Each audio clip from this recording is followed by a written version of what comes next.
సింహం ఆఫ్రికా మరియు భారతదేశాలలో పాంతెరా అనే జాతికి చెందిన పెద్ద పిల్లి. ఇది బలమైన కండరాలు, విశాలమైన ఛాతీ గల శరీరాన్ని కలిగి ఉంటుంది. గుండ్రపు తల, గుండ్రని చెవులు, దాని తోక కొన వద్ద ముదురు వెంట్రుకలు కలిగి ఉంటుంది. మగ సింహాలు ఆడసింహాల కంటే పెద్దవిగా ఉంటాయి మరియు దట్టమైన జూలు కలిగి ఉంటాయి. ఇవి ఒక సామాజిక జీవులు.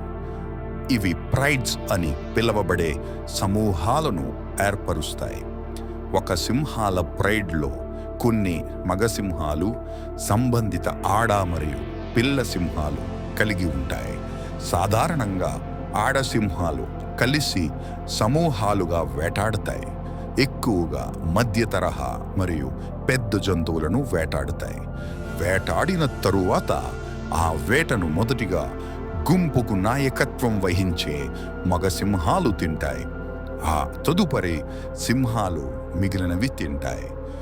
మృగరాజుని అడవి రాజు అని ఎందుకంటారో మీకు తెలుసా? అది అన్ని జంతువులలాగా నిత్యం వేటాడదు. ఒక రోజులో సుమారుగా 18 గంటల పాటు విశ్రాంతిని తీసుకుని ఆకలి వేసినప్పుడు మాత్రమే వేటకు బయలుదేరుతుంది. వేటకు వెళ్ళిందా వేటాడక తప్పదు. అందుకే రాజసమ్మూర్తీభవించిన ఈ జంతువులను అడవి రాజు, మృగరాజు అని పిలుస్తాం. సింహాలు సాధారణంగా గడ్డి భూములు, మైదాన ప్రాంతాలు మరియు పొదలలో నివసిస్తాయి.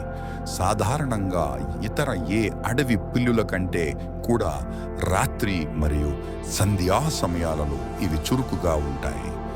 నియోలిథిక్ కాలంలో సింహం ఆఫ్రికా మరియు యురేషియా అంతటా ఆగ్నేయ ఐరోపా నుండి భారతదేశం వరకు వ్యాపించి ఉండేవి.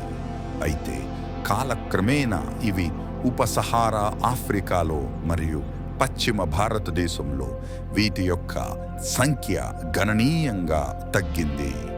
మానవ సంస్కృతిలో అత్యంత విస్తృతంగా గుర్తించబడిన జంతు చిహ్నాలలో ప్రధానమైనది ఈ సింహం. శిల్పాలు మరియు చిత్రాలలో జాతీయ జెండాలపై విస్తృతంగా చిత్రీకరించబడుతుంది మన సింహం.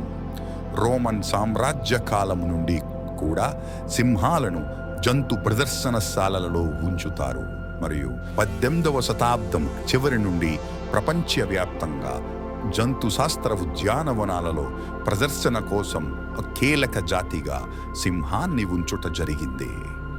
ఈ వీడియో గనక మీకు నచ్చితే వెంటనే లైక్ చేయండి, మీ స్నేహితులకు షేర్ చేయండి. మరిన్ని వీడియోల కోసం HS24 న్యూస్ ఇప్పుడే సబ్స్క్రైబ్ చేయండి. Thank you.